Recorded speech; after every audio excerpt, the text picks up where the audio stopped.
사도 바울의 제2차 선교 여정 중에 기록된 데살로니가 전후서를 살펴봤고, 오늘은 갈라디아서 후반부입니다. 지난주에 우리가 다른 복음을 전하는, 여기서 다른 복음은 지난주에 설명드린 것처럼 갈라디아 교회 안에 들어와서 예수를 믿어 구원받지만 여전히 할례를 비롯한 율법을 지켜야 구원이 유지된다 라고 주장하는 이 갈라디안주의자들이 갈라디아 지역에 있는 가정교회에 들어와서 예수 그리스도를 믿음으로 구원받는 그런 신앙을 가지고 신앙생활하고 있는 교인들을 흔들어댔다. 그래서 바울이 1장에서는 다른 복음을 전하는 자들을 향해서 경고하고 심지어는 저주까지 언급을 하죠.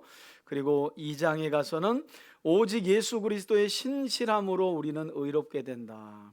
그래서 우리가 잘 알고 또 많이 외우는 요절이, 내가 그리스도와 함께 십자가에 못 박혔나니 그런즉 이제는 내가 산 것 아니요 오직 내 안에 그리스도께서 사시는 것이라 하면서 사도 바울이 우리의 의로움은 오직 예수 그리스도의 신실함을 통해서 우리가 의로워진다. 그러니까 그리스도께서 하나님의 약속대로 자신의 생명을 십자가에 내어주시고 죽으시고 부활하신 그 예수 그리스도의 신실함, 예수 그리스도의 충성됨, 예수 그리스도의 믿음, 이게 다 하나의 단어로 해석이 돼요. 예수의 충성됨, 예수의 믿음, 예수의 신실함으로 우리는 구원을 얻게 된다라는 사실을 2장에서 밝혔고, 3장에서는 믿음으로 의롭게 된 아브라함과 그의 자손, 그러니까 아브라함이 율법을 지켜 의롭게 되었느냐, 하나님의 말씀을 믿어 의롭게 되었느냐. 그렇다면 진짜 아브라함의 자손이라고 하는 자들은 율법을 지켜서가 아니라 하나님의 말씀을 믿어, 하나님의 약속을 믿어야만 진짜 아브라함의 자손이다라는 사실까지 사도 바울이 가르쳐 주었습니다. 이제 오늘은 4장부터 우리가 살펴볼 텐데요. 4장은 성도들은 율법의 노예가 아니라, 한번 따라합시다, 약속의 자녀입니다. 그 사실을 우리에게 가르쳐 주고 있어요. 그래서 우리 4장부터 함께 우리 통독을 이어나가도록 하겠습니다. 4장. 내가 또 말하노니 유업을 이을 자가 모든 것의 주인이나 어렸을 동안에는 종과 다름이 없어서 그 아버지가 정한 때까지 후견인과 청지기 아래에 있나니 이와 같이 우리도 사도 바울이 말하는 후견인과 청지기가 바로 율법입니다.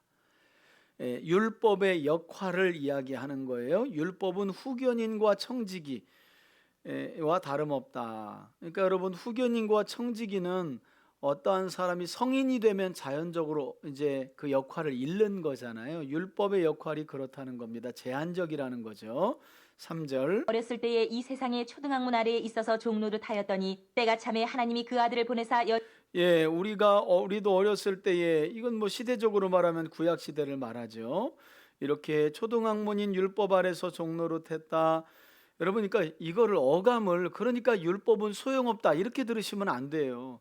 말씀드렸잖아요. 율법의 기능은 죄를 정하는 겁니다. 여러분, 헌법이 있어야 법을 어기었을 때 이게 죄구나라는 걸 알 수 있잖아요. 그러니까 율법의 기능은 죄를 정하는 거예요. 문제는 율법의 기능이 죄를 정하는 것까지라는 거예요. 그 죄에 넘어진 죄인을 죄로부터 자유하게 해주지 못해요. 이게 이제 율법의 한계라는 겁니다. 그래서 구약 시대를 어린아이 시대라고 비유하고 종노릇 하지 않았냐. 그러나 이제 때가 참에 하나님이 아들을, 예수 그리스도를 보내셨다. 더 읽어볼게요. 자에게서 나게 하시고 율법 아래에 나게 하신 것은 율법 아래에 있는 자들을 속량하시고 우리로 아들의 명분을 얻게 하려 하심이라. 예수님도 율법 아래에 나셨다. 그리고 율법 아래에 있는 자들을 속량하시려고, 속죄하시려고, 구속하시려고 우리로 아들의 명분을 얻게 하려 하심이라. 너희가 아들임으로 하나님이 그 아들의 영을 우리 마음 가운데 보내사 아빠 아버지라 부르게 하셨느니라. 여러분, 아람어로 아버지가 아빠입니다. 아빠, 아람어로. 그러니까 예수님 당시에 주로 아람어를 사용했어요. 아빠예요, 아빠. 우리랑 똑같아요. 아빠, 아버지라 부르게 하셨느니라. 그러므로 내가 이후로는 종이 아니요 아들이니 아들이면 하나님으로 말미암아 유업을 받을 자니라. 그러니까 예수 그리스도를 믿음으로 우리도 아들과 딸의 명분을 얻었다는 겁니다. 아들과 딸을 우리 요한복음 1장 12절 기억하시잖아요. 그죠? 영접하는 자 곧 그 이름을 믿는 자들에게는 하나님의 자녀가 되는 권세를 주셨다. 그러니까 예수 하나님의 아들이신 예수를 믿으면 우리도 하나님의 아들과 딸이 되는 명분을 얻는다는 겁니다. 그러니까 다시는 종이 아니요 아들이고 딸이다. 여러분 아들 딸이 부모로부터 뭘 받아요? 유업을 받잖아요. 유업을 하나님의 나라를 유업으로 받죠. 자 8절에 그러나 너희가 그때에는 하나님을 알지 못하여 본질상 하나님이 아닌 자들에게 종노릇하였더니 이제는 너희가 하나님을 알 뿐 아니라 더욱이 하나님이 아신 바 되었거늘 어찌하여 다시 약하고 천박한 초등학문으로 돌아가서 다시 그들에게 종노릇하려 하느냐. 너희가 날과 달과 절기와 해를 삼가 지키니 내가 너희를 위하여 수고한 것이 헛될까 두려워하노라. 예, 약간 질책하는 내용이 나오죠. 지금 갈라디아 교회에서 이 벌어지고 있는 행태를 보면서 바울이 조금 좀 질책하는 겁니다. 우리가 아들을 믿어 하나님의 자녀가 되었지 언제 할례와 음식법과 각종 절기를 지켜 하나님의 자녀가 되었냐. 근데 왜 하나님의 아들 예수를 믿어 하나님의 자녀가 되었는데 하나님의 자녀가 되어서 거꾸로 율법으로 돌아가서 율법을 지켜서 의로워지려고 하냐. 이거는 맞지 않는다. 내가 너희를 위하여 수고한 것이 헛되다 이런 얘기를 하는 겁니다. 형제들아 내가 너희와 같이 되었은즉 너희도 나와 같이 되기를 구하노라. 너희가 내게 해롭게 하지 아니하였느니라. 내가 처음에 육체의 약함으로 말미암아 너희에게 복음을 예, 사도 바울이 선교 여정 가운데 육체의 질병이 있었다는 사실을 기억하죠. 전한 것을 너희가 아는 바라. 그러니까 이렇게 아플 때에도 갈라디아 지역에 있는 사람들에게 구체적으로 사도행전에서는 사도 바울이 갈라디아 지역을 방문한 게 안 나와요. 아마도 그 남갈라디아 지역에 속한 사람들이 듣고 저 북쪽까지 전한 걸로 보이는데 복음을 전한 걸로 보이는데 그때 바울이 육체에 약함이 있었다는 거예요. 이게 뭐 어떤 학자는 간질이다, 어떤 학자는 안질이다, 안. 그래서 여기도 보면 여기서는 이제 눈에도 관한 이야기를 하죠, 그죠? 예. 그래서 이런 연약함 가운데서 내가 갈라디아 지역에 있는 너희에게 복음도 전하지 않았느냐 하면서 14절 너희를 시험하는 것이 내 육체에 있으되 이것을 너희가 없인 여기지도 아니하며 버리지도 아니하고 오직 나를 하나님의 천사와 같이 또는 그리스도 예수와 같이 영접하였도다. 너희의 복이 지금 어디 있느냐? 내가 너희에게 증언하노니 너희가 할 수만 있었더라면 너희의 눈이라도 빼어 나에게 주었으리라. 그러니까 여러분 이게 이제 관용적인 표현인데 바울 신학자들은 너희가 내가 그 육체를 가지고 약할 때 복음을 전했을 때 너희가 나를 예수님 영접하듯이 영접하고 나한테 이렇게 잘해주지 않았냐. 그러니까 내가 복음을 전할 때 내가 전한 복음을 그러니까 왜 떠났냐 이런 이야기를 하면서 그때 그렇게 내가 몸이 아플 때 너에게 복음을 전했고 너희가 그런 나를 되게 불쌍히 여기고 예수님처럼 대했잖아 하면서 마치 눈이라도 빼어줄 것처럼 이것 때문에 이제 학자들이 아마도 안질이었을 거다 이렇게 보는 거예요. 눈이라도 빼준다니까. 근데 이거는 관용적인 표현일 수 있잖아요. 그죠? 내가 눈이라도 빼어주지 내가 아깝지 않지 내 자식을 위해서 그렇게 표현한 것일 수도 있으니까. 그러나 이제 바울 학자들은 아마 이 표현을 통해서 바울이 안질이 있었던 게 아니냐, 눈에 심각한 질병 이렇게도 이제 얘기하는 겁니다. 16절. 그런즉 내가 너희에게 참된 말을 함으로 원수가 되었느냐? 아니 너희가 예수를 믿어 하나님의 자녀가 되었는데 자녀가 된 신분으로 자꾸 율법을 지켜서 의롭게 되려고 하는 게 맞냐? 내가 이런 참된 말을 하는데 나를 그렇게 욕하면 어떡하냐? 그들이 너희에게 대하여 열심내는 것은 좋은 뜻이 여기서 그들이란 지금 갈라디아 교회 안에 들어와 가지고 예수 믿는 것만으로는 안 됩니다. 유대인들처럼 할례도 행하고 음식법도 지키고 그리고 율법도 절기도 잘 지켜야 됩니다. 그래야 하나님이 우리에게 주신 의로움이 유지가 됩니다. 구원이 유지가 됩니다. 이렇게 주장하는 그들을 말합니다. 그들에 대하여 아니요 오직 너희를 이간시켜 너희로 그들에게 대하여 열심을 내게 하려 함이라. 좋은 일에 대하여 열심으로 사모함을 받음은 내가 너희를 대하였을 때뿐 아니라 언제든지 좋으니라. 나의 자녀들아 너희 속에 그리스도의 형상을 이루기까지 다시 너희를 위하여 해산하는 수고를 하노니 내가 이제라도 너희와 함께 있어 내 언성을 높이려 함은 너희에 대하여 의욕이 있음이라.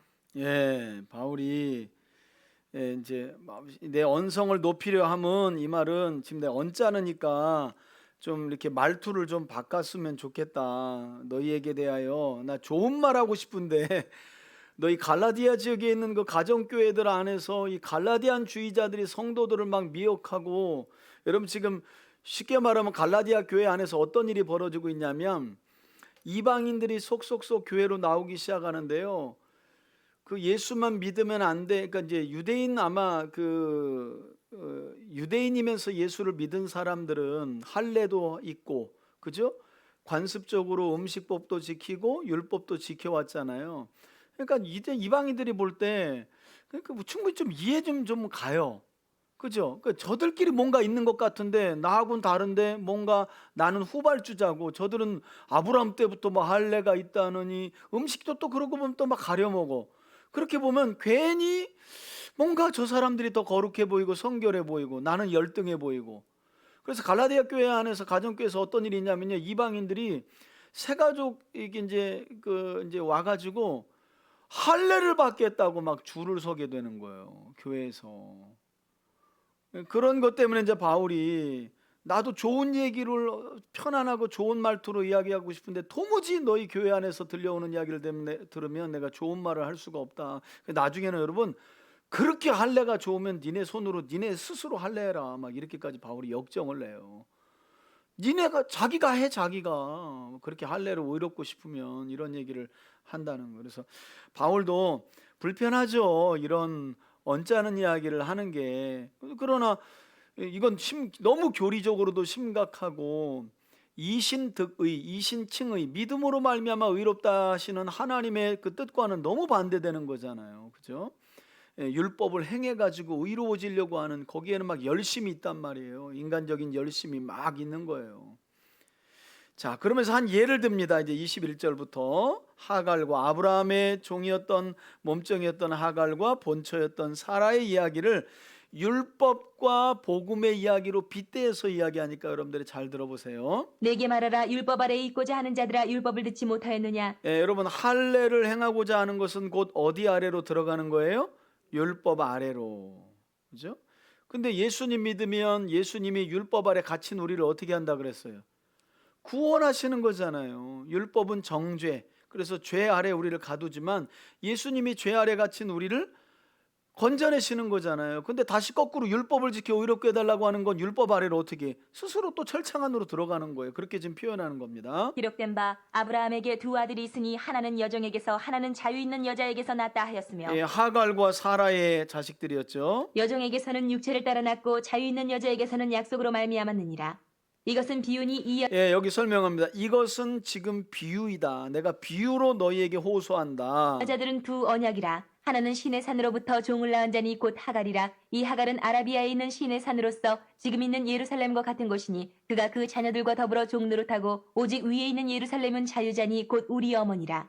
기록된 바 잉태하지 못한 자여 즐거워하라. 산고를 모르는 자여 소리질러 외치라. 이는 홀로 사는 자의 자녀가 남편 있는 자의 자녀보다 많음이라 하였으니, 형제들아 너희는 이삭과 같이 약속의 자녀라. 여기 중요하죠, 그죠? 지금 율법으로 되돌아가려는, 예수를 믿고 그걸로는 모자르지 하고 율법으로 돌아가려고 하는 자들을, 야, 그런 삶은 아브라함의 저 몸종인 하갈로부터 난 이스마엘, 이건 약속의 자녀가 아니야. 거기는 사라를 통해 난 이삭이어야 약속의 자녀이지 않냐. 그러니까 너희는 예수를 믿어 약속의 자녀가 된 거야. 계보가 있다면 너희는 하갈을 통한 이스마엘의 그 종노릇하는 족보가 아니라 아브라함을 통해, 사라를 통해 난 이삭, 약속의 자녀의 족보다. 근데 이쪽 족보로 태어났는데 왜 이쪽의 길을 걸어가려고 하냐는 거예요. 그러면서 너희는 약속의 자녀라, 이 얘기를 하잖아요. 29절. 그러나 그때의 육체를 따라 난 자가 성령을 따라 난 자를 받게 한 것 같이 이제도 그러하도다. 그러나 성경이 무엇을 말하느냐? 여러분 아시죠? 이스마엘이 나이가 많은 형이잖아요. 훨씬 더 먼저 나서. 그리고 어린 이삭을 때려가지고 사실은 하갈이 집구석에서 쫓겨난 거죠, 그죠? 이 사라가 열받았잖아요. 저 몸종과 저것이 몸종이 아들 낳았다고 그냥 아주 고개 쳐들고 다니면서 당신과 나 사이에 난 이삭을 구박한다. 나는 이런 집구석에서 못 산다. 전혀 내쫓아라. 그래가지고 아브라함이 사라가 그냥 막 죽겠다 그러고 맨날 울면서 난 전현하고는 한 집에서 못 산다. 그래서 결국에는 사라하고 이스마엘을 내쫓은 거 아니에요. 그런데 여러분 놀라운 건 하나님이 그렇게 내쫓은 하갈에게도 은혜를 베풀어 주세요.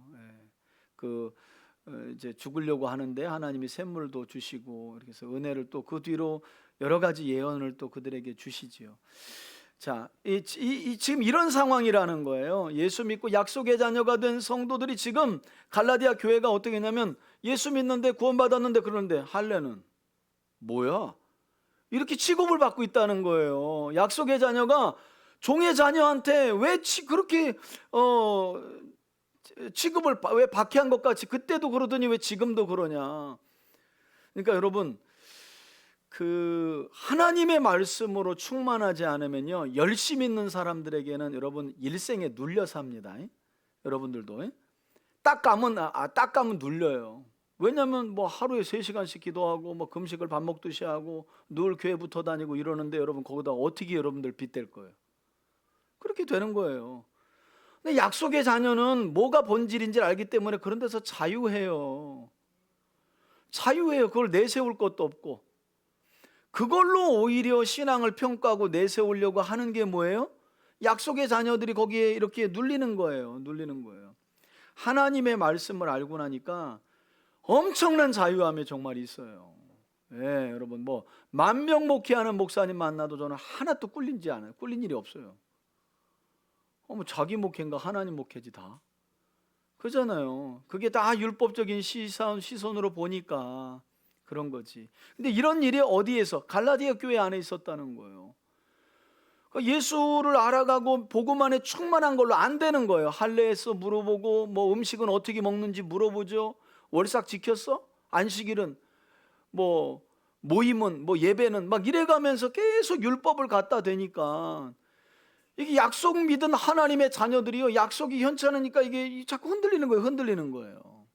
그걸 가지고 지금 하갈의 아들 이스마엘이 사레의 아들 이삭을 그렇게 구박하더니 갈라디아 교회가 꼭 그 모양이네. 그래서 여러분 교회는 성령과 말씀으로 충만한 사람들이 주도해야 돼요. 주도해야 되는 거예요. 열심히 교회를 주도하기 시작하면 교회는요 반드시 쪼개지게 돼 있어요. 상처만 남아요. 자, 30절. 여종과 그 아들을 내쫓으라. 여종의 아들이 자유 있는 여자의 아들과 더불어 유업을 얻지 못하리라 하였느니라. 그런즉 형제들아 우리는 여종의 자녀가 아니요 자유 있는 여자의 자녀니라. 다 같이 아멘 합시다. 아멘. 5장 그리스도께서 우리를 자유롭게 하려고 자유를 자, 그러면 약속의 자녀들은 예수를 믿어 아들과 딸의 명분을 받은 우리 약속의 자녀들은 삶의 어떤 열매가 여러분 사실 이게 더 중요한 거죠. 왜냐하면 그냥 막 언제까지 믿습니다로 무교될 거예요. 여러분 이것도 그냥 믿습니다도 안 되니까 그냥 이걸로 안 되니까 막 믿습니다 막 이렇게 가는 거예요. 여러분 믿습니다 이렇게 하지 말고요 그냥 삶의 열매가 있으면 믿습니다도 돼요. 삶의 열매가 없으니까 그냥 주여 믿습니다 막 이렇게 되는 거예요. 무슨 아들 쉬는 것도 아닌데 그냥 막 믿습니다 막 이래가면서 그냥 아니 그럴 필요가 뭐가 있어. 믿습니다의 삶이 있으면 되지. 열매가 있으면 믿는 거잖아요. 근데 열매가 없으니까 그냥 믿습니다로 가려고 하는 거예요 자꾸. 그러니까 이 부분이 중요해요. 삶의 열매. 주셨으니 그러므로 굳건하게 서서 다시는 종의 멍에를 매지 말라. 돌아가지 말라 그리로. 여러분 율법을 무시하라는 거 아닙니다. 율법 소용없다 이런 말 아닙니다. 율법을 지켜 의로워지려고 하는 생각을 버려라. 보라 나 바울은 너희에게 말하노니 너희가 만일 할례를 받으면 그리스도께서 너희에게 아무 유익이 없으리라. 내가 할례를 받는 각 사람에게 다시 증언하노니 그는 율법 전체를 행할 의무를 가진 자라. 이게 무슨 말이냐면 할례를 행했다고 의로워? 그거 가지고 되냐? 그러지 말고 율법을 다 지키면 의롭지. 그거 인정이야. 근데 할례만 꼴랑 행해놓고 나머지 율법은 범사에 어겨가면서 의롭다고 말이 되냐? 이런 얘기를 하는 겁니다. 그러니까 지키려면 율법을 다 지키면 의롭게 되는 게 맞아요. 그런데 그럴 수 있냐고요. 그럼요. 로마서의 말씀처럼 이 땅에 의인은 없나니 하나도 없는 거예요. 하나님 앞에 다 죄인이거든요. 자, 더 봅시다. 율법 안에서 의롭다함을 얻으려 하는 너희는 그리스도 여기 나오잖아요. 할례나 음식법이나 절기를 지켜 의롭다함을 얻으려 하는 너희는. 의로워지는 건 오직 누구를 믿는 건데? 예수 그리스도. 그죠? 에게서 끊어지고 은혜에서 떨어진 자로다. 아, 여기 아주 바울이 강력한 말을 합니다. 율법으로 돌아가서 뭘 지키려고 그래서 의롭게 되려고 하는 자들은 그리스도에게서 이미 끊어진 자여 은혜에서 떨어진 자라. 이렇게 말을 해요. 우리가 성령으로 믿음을 따라 의의 소망을 기다리노니 그리스도 예수 안에서는 할례나 무할례나 효력이 없을 때 사랑으로서 역사하는 믿음뿐이니라. 아멘. 예, 할례나 무할례나 이거 율법이 아무 효력이 없다. 예수 안에서는 오직 여러분 그리스도 저와 여러분들의 구원이 우리를 향한 하나님의 사랑 곧 그리스도 예수 그리스도의 십자가 사랑을 통해 우리에게 구원이 이루어진 거잖아요. 그죠?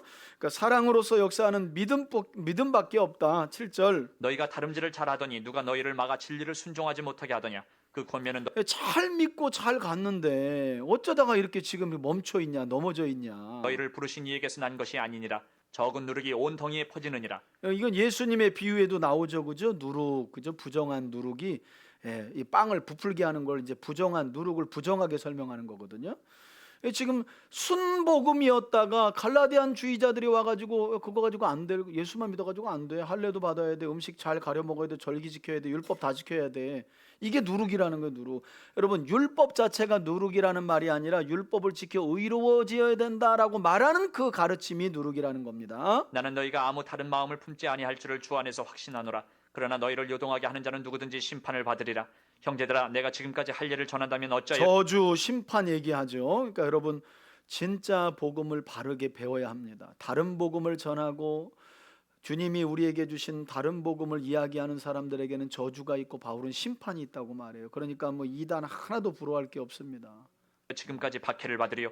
그리하였으면 십자가의 걸림돌이 제거되었으리니 너희를 어지럽게 하는 자들은 스스로 베어버리기를 원하노라. 여기 나오죠, 그죠?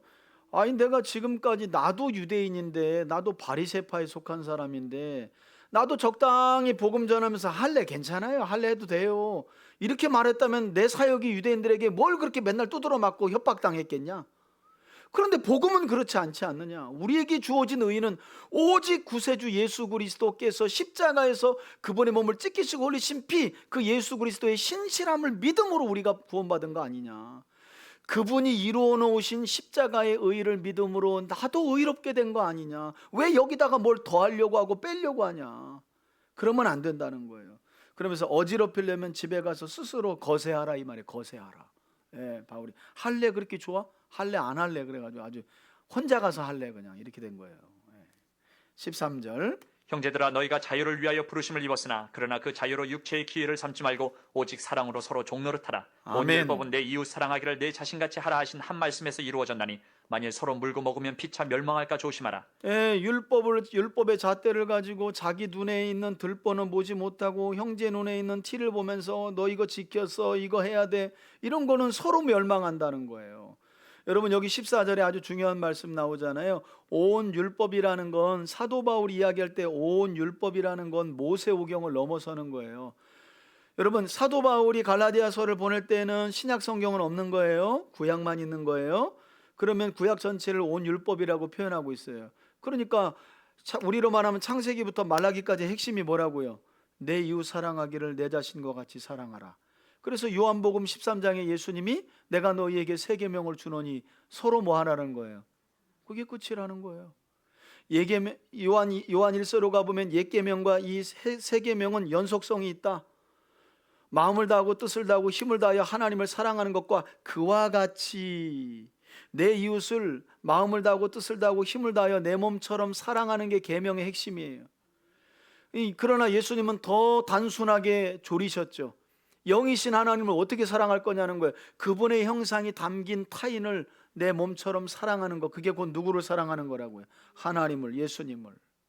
그러니까 율법의 완성이에요. 이게 온 율법은 사랑하라 하는 것으로 끝나는 거예요. 여러분 주변에 있는 사람들과 왜 싸우는지 제가 가르쳐 드릴게요. 정답을. 왜 저 사람만 보면은 꼴보기 싫고 왜 그런지 바꾸려고 해서 그래요. 바꾸려고 해서. 여러분 여기 바꾸려고 하는 건 나쁜 거 아니죠. 근데 여기서 나쁜 게 하나가 있어요. 나처럼 바꾸려고 그래서 싸우는 거예요.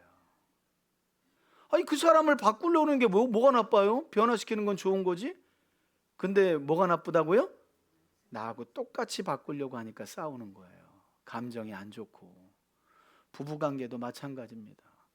이 마누라 그냥 나하고 똑같이 만들어야지 여러분 대보세요. 못 삽니다. 죽었다 깨어나도. 네, 못 살아요. 그런 남편 여러분 아내도 못 삽니다.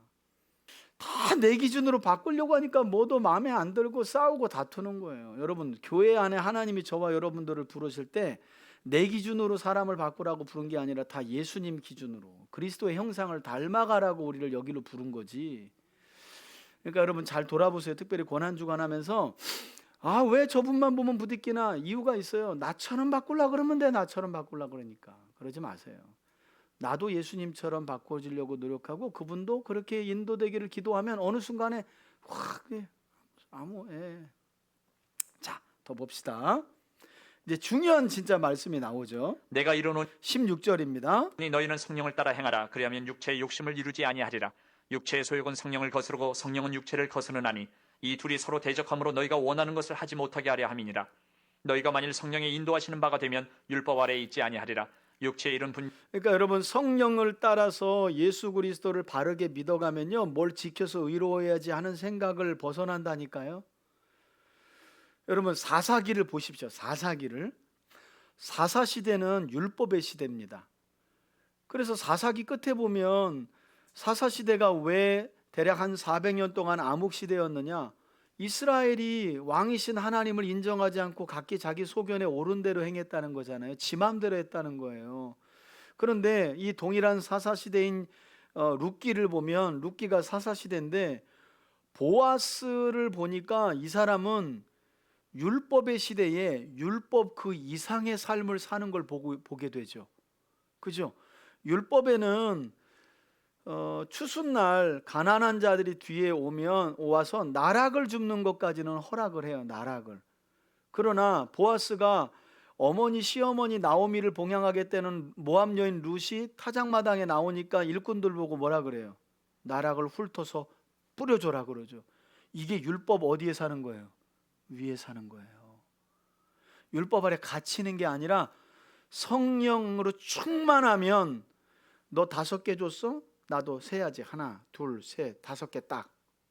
이게 아니라 누군가 5개 주면 7개 못 줘가지고 아쉬워하고. 왜? 율법에 매이지 않는다니까요. 성령으로 자유하면 그 정도가 아니잖아요. 시어머니 나오미 봉양하겠다고 이른 아침부터 나와서 나락 줍는 모압 여인 룻을 불러서 일꾼의 하나와 같이 물을 주고 떡을 주잖아요. 이게 사사기 모든 이스라엘 백성들이 각기 자기 소견에 옳은 대로 살았던 시대의 후덕한 보아스의 삶이었어요. 그러니 하나님이 그 보아스의 씨를 통해서 누구를 예비하는 거예요? 다윗. 예. 다윗을 낳는 거. 오벳은 이세가 다윗을 낳는 거잖아요. 다윗을 준비하는 거예요. 보아스를 통해서. 자, 더 봅시다. 명하니 곧 음행과 더러운 것과 호색과 우상숭배와 주술과 원수 맺는 것과 분쟁과 시기와 분냄과 당짓는 것과 분열함과 이단과 투기와 술취함과 방탕함과 또 그와 같은 것들이라. 전에 너희에게 경계한 것 같이 경계하노니 이런 일을 하는 자들은 하나님의 나라를 유업으로 받지 못할 것이요. 이게 다 육체를 자랑하려고 하는 자들에게서 나오는 더러운 죄라는 거죠. 그러나 오직 성령의 열매는 사랑과 희락과 화평과 오래 참음과 자비와 양선과 충성과 온유와 절제니 이 같은 것을 금지할 법이 없느니라. 그리스도 예수의 사람들은 육체와 함께 그 정욕과 탐심을 십자가에 못 박았느니라. 아멘. 만일 우리가 성령으로 살면 또한 성령으로 행할지니 헛된 영광을 구하여 서로 노엽게 하거나 서로 투기하지 말지니라. 아멘. 이게 다 갈라디아 교회 안에서 일어나는 일이었죠. 헛된 영광을 구하여 서로 노엽게 하지 말라. 여러분 초대교회들마다 사실 이런 모습들이 다 있었습니다. 고린도 교회 가면요. 또 뭐 신비한 또 은사 가지고 서로 막 주구장창 싸웠죠. 1장부터 4장까지는 당파가 벌어지고 저 뒤에 12장부터 14장까지 보니까 신비한 은사 가지고 또 싸워요. 방언을 뭐 어떻게 하느냐 가지고 통변을 어떻게 하느냐 가지고 사실은 다 교회의 유익을 위해서 하나님이 은사를 주신 건데 헛된 영광을 투기하다 보니까. 그래서 제가 여러분 아침 기도 때 또 제가 이전에 보니까 뭐 우리 오셨다가 가신 분이 뭐 우리 교회가 아침에 기도회가 뜨겁지 않아서 그랬다는데, 여러분 저는 일부러 제가 아침에 방언기도 저는 따로 안 합니다. 제가는 따로 방언기도를 개인적 기도할 때 저는 안 해요. 왜냐하면 제가 방언으로 이제 기도하기 시작하면 초신자들이라 이제 오신 분들이 저게 뭐지 하고 그 다음부터는 예수를 접어놔요. 그리고 나도 저거 하고 일생에 거기에 매여가지고 신앙의 첫 단추가 잘못 껴져요. 그래서 제가 사도 바울의 제 어떤 뜻이 아니라 바울의 가르침과 같이 교회와 공적인 자리에서는 제가 방언을 안 하게 됐어요. 그 뒤부터. 왜? 성경이 그렇게 가르쳤잖아요. 예배의 자리, 공적인 자리에서는 방언을 절제해라. 그래서 제가 안 하는 거예요. 제가 방언하면 여러분들도 다 뒤집어집니다. 제가 천사의 방언을 또 제가 네, 그렇게 하지 않아요.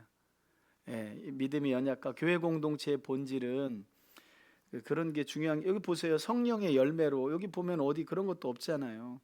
근데 고린도 교회도 보면 중요한 게 아닌 걸 붙드니까 자꾸 싸움이 나고 다툼이 나고, 이게 헛된 영광이잖아요. 그래서 서로 노엽게 하고, 그것 때문에 바울이 또 편지 다 교정서신이에요. 바울의 서신 13편은 여러분 교정이 바꾼다는 문제가 있어가지고, 그러니까 바울이 보낸 교회들은 전부 다 문제가 있었던 걸 보게 돼요. 대부분 교정서신이니까. 갈라디아서도 교정서신이에요. 갈라디안 주의 때문에 교회가 어지러워가지고. 여기 25절 보세요. 우리가 성령으로 살면 또한 성령으로 뭐 한다는 거예요? 행한다는 거예요. 저는요 요즘에 요한일서 보면서 너무 삶이 또 한 번 단순해졌어요. 사랑이에요. 사랑. 여러분 요한이 정말 신학이 깊은 게 제가 놀라워요. 사랑하면 빛 안에 거하고, 사랑하면 하나님 사랑하는 게 되고, 사랑하면 하나님이 그 안에 거하시고, 사랑하면 기업을 누리고, 사랑하면 영생이 있고, 이게 다 사랑 안에 있다는 거예요. 사랑 안에. 근데 아까 말씀드린 것처럼 사랑이 어려워요. 왜 어려워요? 자기 기준으로 사랑하려고 하기 때문에 다 어려운 거예요. 저도 어려웠어요. 왜냐하면 제 목회 스타일과 제가 가진 신학으로 막 초기에는 그렇게 세우면 될 줄 알았거든요. 사람들도 또 모이니까. 근데 그렇지 않구나.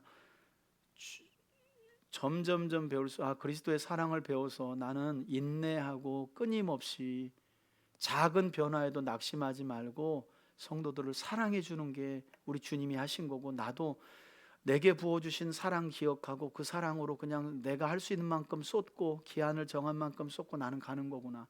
그냥 그게 다예요. 요즘에는 목회가 단순해졌어요. 아주 심플하고 얼굴에 평안이 있잖아요. 제가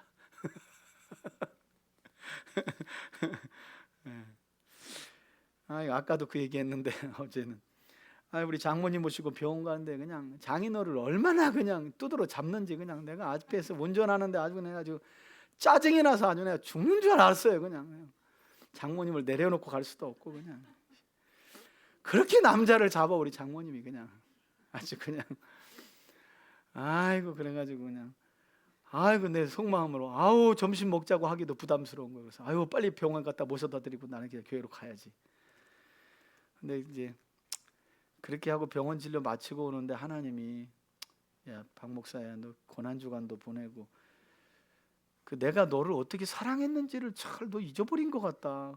그 한마디가 운전하는데 들리는데 제가 뒤돌아보고, 장모님 동탄에 호수공원이 좋다는데 운동 한 바퀴 하고 갈까요? 그래가지고 노인네를 데리고 한 바퀴를 쭉 도니까 또 그냥 1시간 내내 저한테 이제 얘기를 하고, 마음이 좋아지니까 박서방 밥 먹고 갈까? 예 그러시죠 하고 어제 제가 2분의 예수님을 모시고 또 그 얘기를 우리 아내에게 했더니 당신밖에 없어 하고 저녁에 제가 또 맛있는 저녁을 먹고. 참. 아무튼 사랑이에요. 사랑. 참 사랑이 쉽지 않네요. 근데 여러분 쉬운 거예요. 제가 어제도 마음이 싹 내려왔는데 그래, 내 방법대로 사랑하려고 하는 마음만 내려놓으니까 저분 눈높이에서, 여러분 언제 예수님이 제 눈높이에 와가지고 저를 사랑하셨지, 뭐 그분 눈높이만큼 저보고 전 벌써 죽었죠. 그러면 제가 어떻게 하나님의 눈높이에 맞춰요? 아무도 그렇게 눈높이에 맞출 사람은 없어요. 그 눈높이에 내려가니까 짜증도 안 나고 아무것도 안 나. 그냥 너무 마음이 좋고, 예, 그래, 내 눈높이를 내려야지, 주님의 눈높이로 내려가야지. 얼마나 좋은지 몰라요. 어제 그래서 우리 아내한테 또 장모님이 전화했나 봐요. 좋았다고 그래가지고 어제 아내가 보너스 땄다고 용돈 줬어요. 저 총각 때 아내가 돈벌이를 하고 저는 전도사라 15만 원 받고 일했거든요.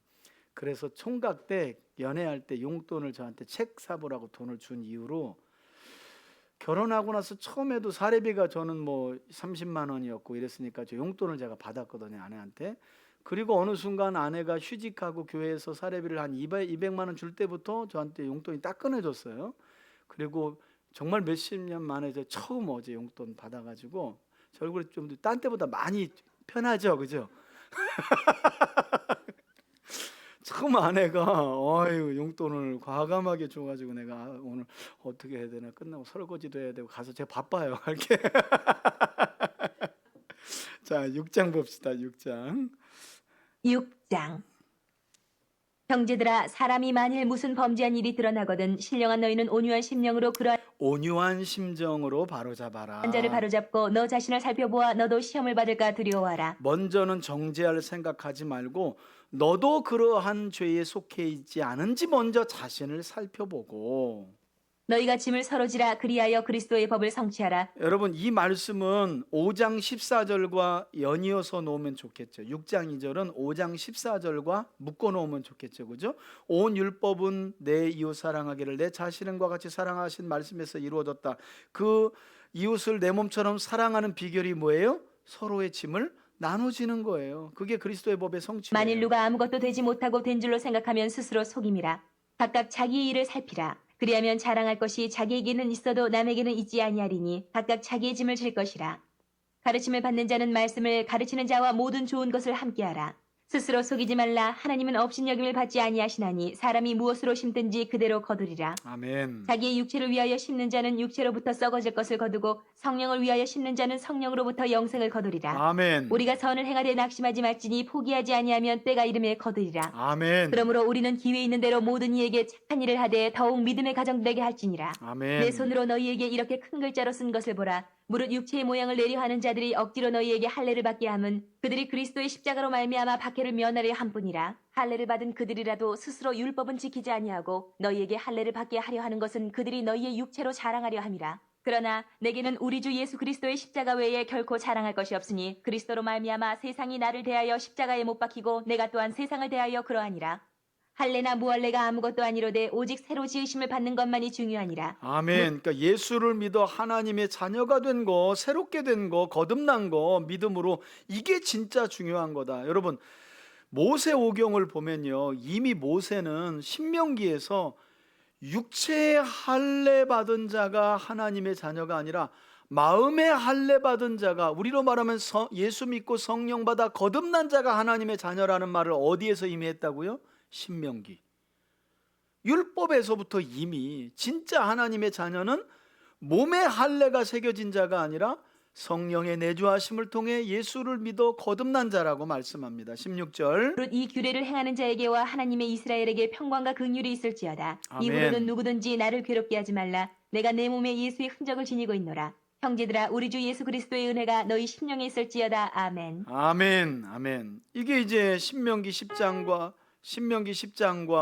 또 30장, 신명기 10장 16절, 30장 6절에 나와 있는 사도 바울이 말한 마음의 할례죠. 마음의 할례. 예. 그래서 여러분, 지금 갈라디아 교회는 전부 다 남자들은 몸의 할례를 받으려고 그냥 줄을 서고 있는 그런 상황 속에서 아주 바울이 갈라디아서를 보내면서 마지막 종지부를 찍어요. 우리 예수 믿고 성령으로 거듭나서 약속의 자녀로 살아가는 사람들이 몸에 지녀야 할 흔적은 할례라는 흔적이 아니라 뭐 하는 거예요? 누구의 흔적? 예수의 흔적이라는 건 그리스도께서 십자가 사랑을 통해 우리를 사랑하신 것처럼 우리도 누군가를 사랑하기 위해 애쓰고 노력하는 흔적, 그 흔적이 있어야 된다는 거예요. 우리가 마지막 날에 그리스도 앞에 섰을 때 주님은요, 너 얼마나 주일 안 빠졌어? 너 몸에 할례 있어 없어? 절기를 얼마나 지켰어? 너 헌금은 얼마나 냈니? 이거 물어볼 것 같아요? 여러분, 그런 건 흔적으로 남아있지도 않아요.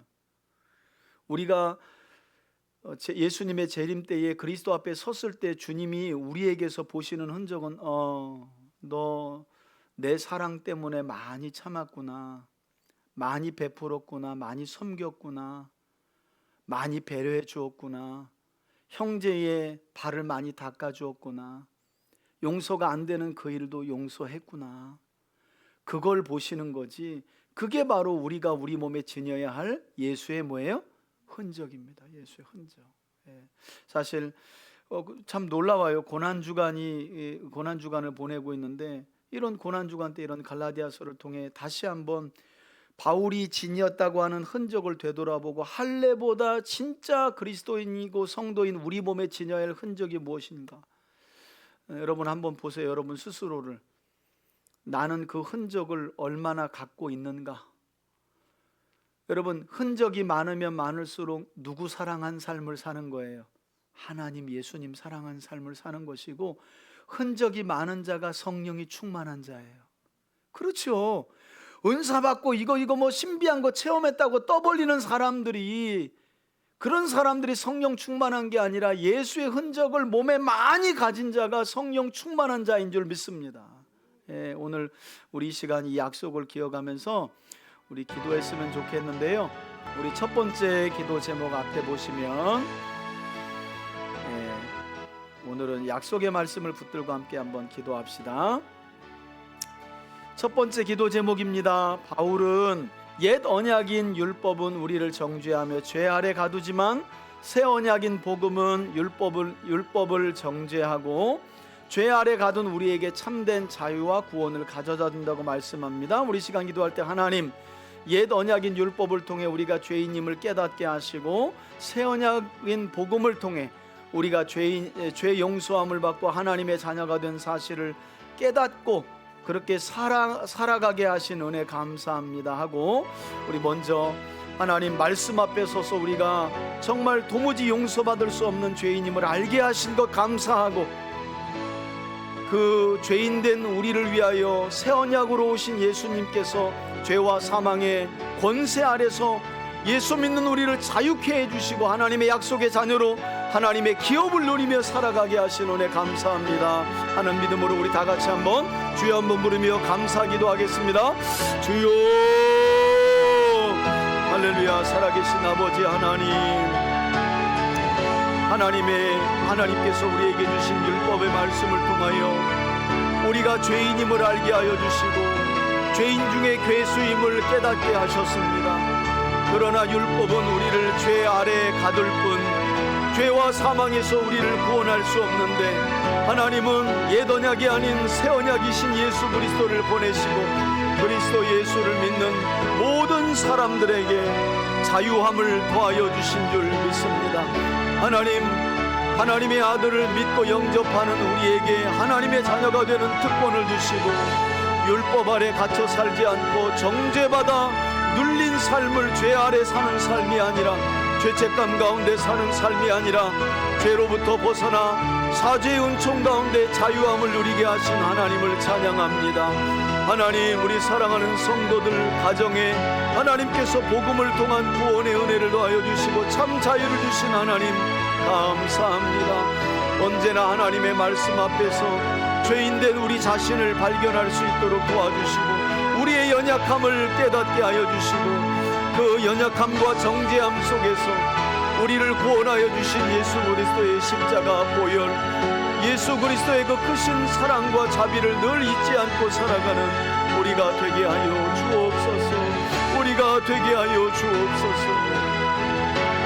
모든 사람이 죄를 범하였음에 하나님의 영광에 이를 자가 없다 하였지만, 그리스도 예수를 믿는 자는 죄와 사망의 권세에서 구원받고 죄 용서함 받고 하나님의 자녀로 살아가게 되는 놀라운 특권을 누리게 되는 줄 믿습니다. 이 특권을 우리와 우리 가정과 교회 공동체에게 주신 하나님을 찬양합니다. 하나님을 찬양합니다. 하나님, 자유함을 누리며 살아가는 우리 교우들이 되게 하여 주옵소서. 더 이상 죄의 노예로, 사망의 노예로 갇혀 살거나 죄에 눌려 살지 않게 하시고 죄책감에 사로잡혀 살지 않게 하여 주시고 진리 안에 자유된 삶을 살게 하여 주옵소서. 그런 우리 성도들의 가정과 교회 공동체가 되어지기를 원합니다. 주님, 우리 3대 교회를 불쌍히 여겨주시고 긍휼히 여겨 주옵소서. 약속의 자녀다운 삶을 살게 하여 주옵소서. 아멘, 아멘, 아멘. 두 번째 기도 제목입니다.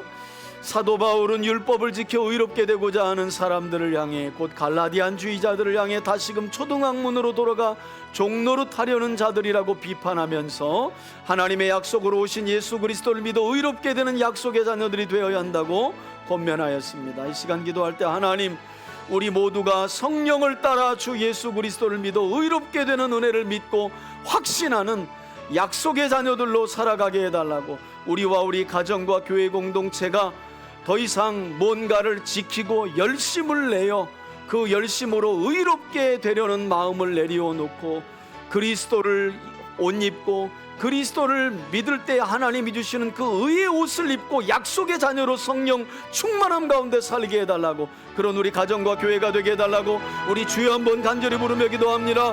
주여,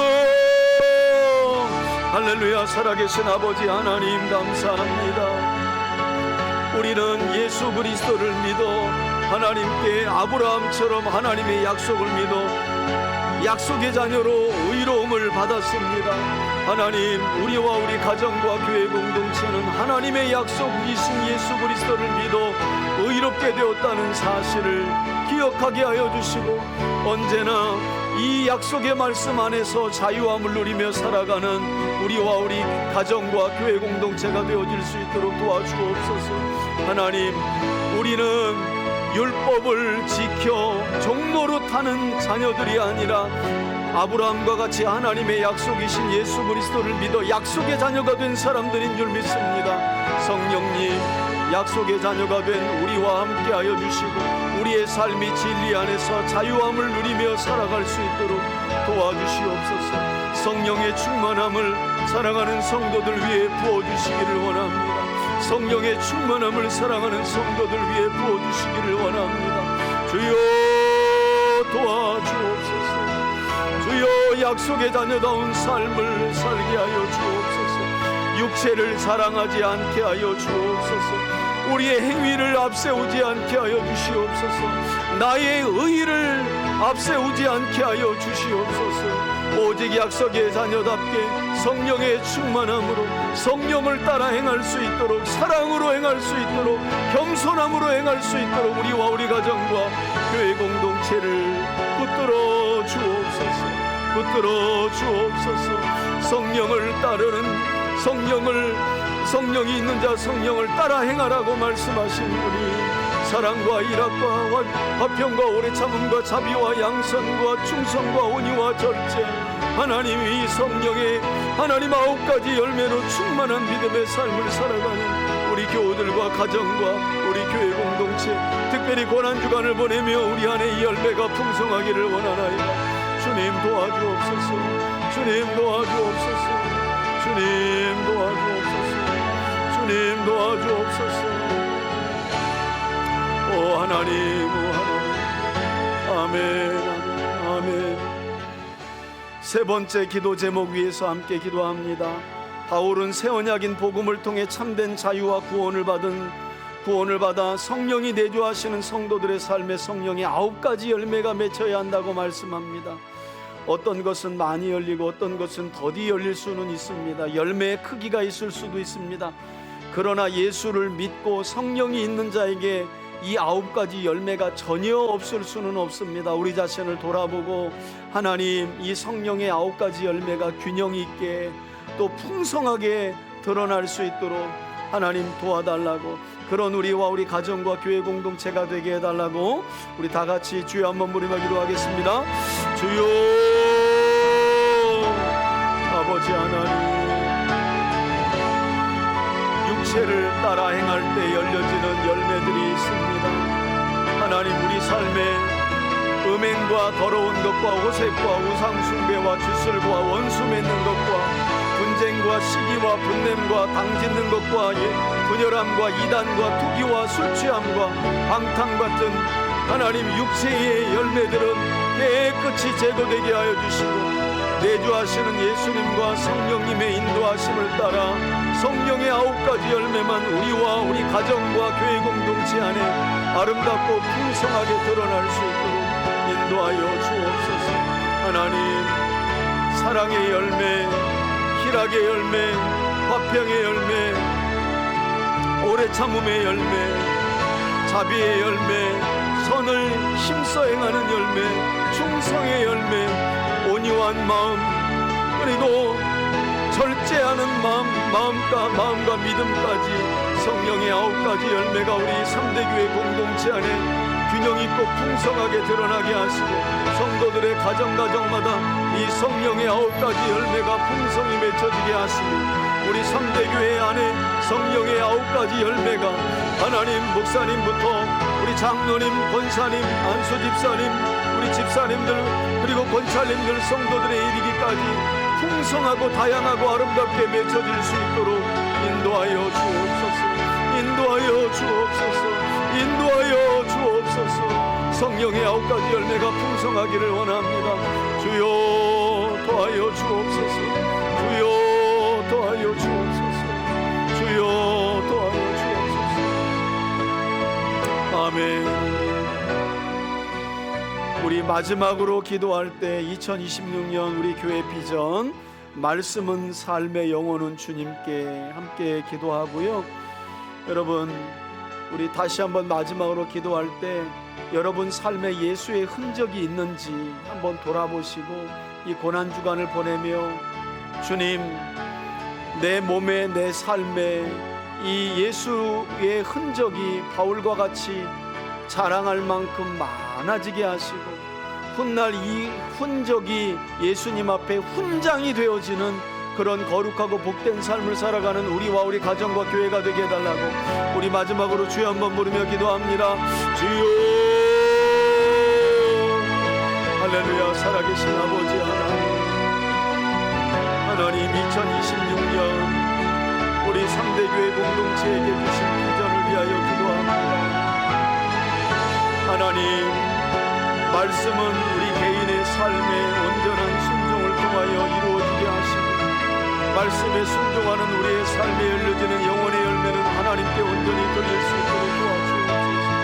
우리 3대교회가 말씀은 삶의 영혼은 주님께 온전히 올려드릴 수 있도록 주여 자비와 긍휼을 도하여 주시고 진리의 말씀 가운데 거하게 하시고 진리의 말씀을 따라 살게 하시고 말씀을 따라 살아가는 우리 교우들의 삶에 사랑이 풍성하게 하시고 서로 사랑의 열매를 통하여 영원 구원은 하나님께 온전한 영광을 올려드릴 수 있도록 도와주시옵소서. 아버지 하나님, 예수의 흔적을 가지고 살아가는 우리가 되어지길 원합니다. 예수의 흔적이 우리 몸에 새겨진 삶은 우리 가슴에 우리의 머리에 하나님 우리의 온 삶에 예수의 흔적만 많아지게 하여 주옵소서.